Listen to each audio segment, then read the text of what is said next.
everyone, welcome back to another tutorial from Gaming for Beginners.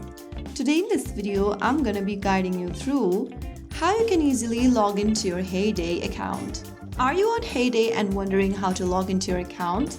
Whether you are returning to the game on a new device or reinstalling it, logging in correctly helps you recover your farm and continue playing without losing progress.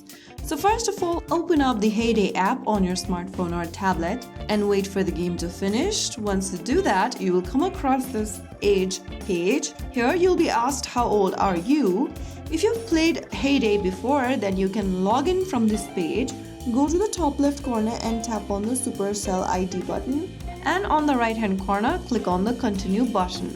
Now enter your Supercell ID email in the first field that you see on the screen and click on Log In.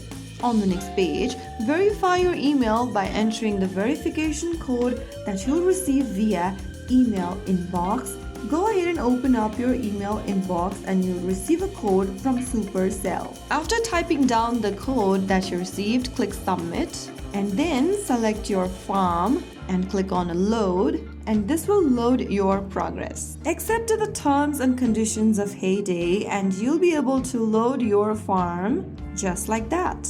Oh my god, my farm is in a really bad state right now. No worries, I'm just gonna fix that right now since I have logged into my Heyday account and restored the progress. If you found the video helpful, don't forget to like, share and subscribe to our channel. I will be back again in the next episode. Thank you for watching.